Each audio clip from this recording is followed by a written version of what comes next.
দর্শক সকলকে পেনোয়ার পক্ষ থেকে শুভেচ্ছা। আমি আছি এই মুহূর্তে কক্সবাজারের প্রত্যন্ত দ্বীপ উপজেলা কুতুবদিয়ায়। আপনারা জানেন যে আজকে ত্রয়োদশ জাতীয় সংসদ নির্বাচনে ভোট গ্রহণ সেটি কিন্তু সকাল 7:30 থেকে আনুষ্ঠানিকভাবে অনুষ্ঠিত হয়েছে এবং আমি যে কেন্দ্র অবস্থান করছি এটি উত্তর দুরং ইউনিয়নের তেলিয়াকাটা সরকারি প্রাথমিক বিদ্যালয় কেন্দ্র। এখানে আমরা আগে এখানে দেখতে পেয়েছি যিনি 11 দলীয় জোটের মনোনীত প্রার্থী অর্থাৎ দাঁড়িপাল্লা প্রতীকের বাংলাদেশ জামায়াত ইসলামীর কেন্দ্রীয় সহকারী secretary general doctor HM. Hamidur Rahman Azad কিন্তু এখানে তার ভোটাধিকার প্রয়োগ করছেন। আমরা তার দিকে একটু যাব, তিনি তার নিজস্ব ভোটাধিকার প্রয়োগের পর আমাদেরকে যে অনুভূতি প্রকাশ করেছেন আমরা সেই তার অনুভূতিটা একটু জানার চেষ্টা করব।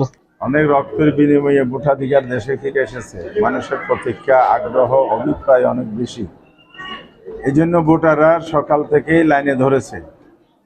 তো আমি একজন ভোটার, একজন নাগরিক হিসাবে দীর্ঘদিন পর ভোটাধিকার প্রয়োগ করতে পারলাম, আলহামদুলিল্লাহ।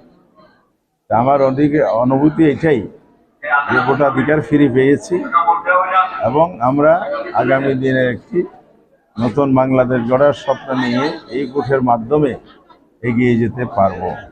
তবে আজকে এই কেন্দ্রে আমি যা দেখলাম, এখানে বুথ হলো 6টা, কিন্তু এখানে বুথ বসানো, কাউন্টার বসানো হয়েছে ভোট দেওয়ার জন্য 4টা।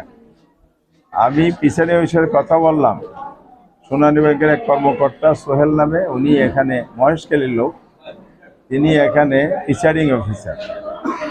তিনি আমাকে সন্তোষজনক কোনো জবাব দিতে পারেন নাই, ল্যাম এক্সকিউজ করেছে আমার জায়গা নাই।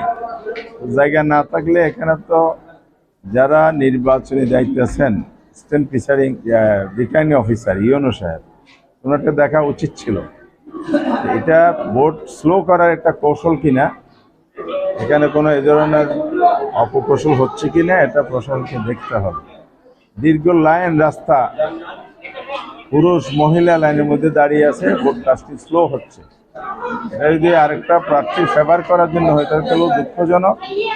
তবে ভোট কাস্টিং এখানে রেফারেন্ডাম আছে, তারপরে রাষ্ট্রকে ঝুঁকির মধ্যে ফেলবে যদি ভোট কাস্টিং কম হয়। এই বিষয়টা ত্বরিত পদক্ষেপ নেওয়ার জন্য আমি প্রশাসনের জোর দাবি জানাচ্ছি। আর 2-1 দিন ধরে যা হয়েছে, নানা জায়গায় আমার কর্মীদের উপর হামলা হয়েছে, ভোটারদের হুমকি দেওয়া হয়েছে, এগুলো যেন না হয়। সার্বিকভাবে ভোটের পরিস্থিতি এখনো ভালো শুনতেছি, ভোট শেষে বোঝা যাবে।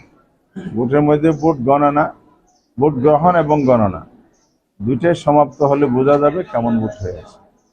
এই জন্য আমি প্রশাসনকে বলবো, নির্বাচন যেন কোনোভাবে প্রশ্নবিদ্ধ না হয়, সে এবার আরো বা সংকীর্ণ হয়ে গেছে, এটা নির্বাচনের পরিবেশকে ব্যাহত করতে পারে। লাইন লম্বা হলে কিন্তু পরিস্থিতি ডে টু ডে করে, এটা মাথায় রেখে কাজ করতে হবে।